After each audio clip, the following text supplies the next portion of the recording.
Welcome to the Professional's Guide to Soldering. Today we are moving beyond basics to master the precision required for high-end LED PCB assembly. In this environment, every detail matters. We will cover the essential tools, safety protocols, and the exact techniques used by professional hardware engineers. First, let's look at your primary tools. You need a high-quality temperature-controlled soldering iron and thin 0.5mm solder wire for precise control. The PCB is your canvas. Always ensure it is free from dust and oxidation before you begin.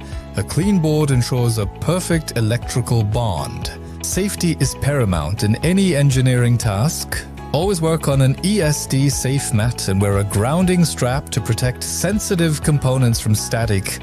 Before soldering an LED, you must identify its polarity. LEDs only allow current to flow in one direction. Reversing them will result in failure. Look closely at the LED housing. The flat side typically indicates the cathode, or the negative side. Proper orientation is the first step to success. Set your soldering iron to approximately 350 degrees Celsius. This temperature provides enough heat for a quick melt without damaging the delicate PCB traces. Apply a small amount of flux to the PCB pads. Flux removes oxidation and helps the solder flow evenly across the metal surfaces.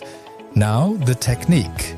Place the tip of the iron so it touches both the component lead and the PCB pad simultaneously for 2 seconds. Feed the solder wire into the joint, not the iron.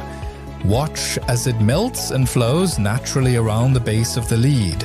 A perfect joint should look like a small, shiny volcano. It should be smooth and concave, indicating a strong mechanical and electrical connection. Avoid cold solder joints. These appear dull or grainy and often fail over time. They are usually caused by insufficient heat during the process. Once the joint has cooled, use precision snips to trim the excess lead. Cut as close to the solder as possible without disturbing the joint. With the soldering complete, it is time for testing. Use a multimeter in diode mode or a small battery to verify the connection. Success! The LEDs illuminate perfectly. This confirms that your joints are secure and your polarity is correct. Mastering these techniques takes practice, but the results speak for themselves. Professional soldering ensures your DIY projects last a lifetime. Thank you for watching this professional soldering guide. Subscribe for more in-depth tutorials on electronics, engineering, and DIY repair.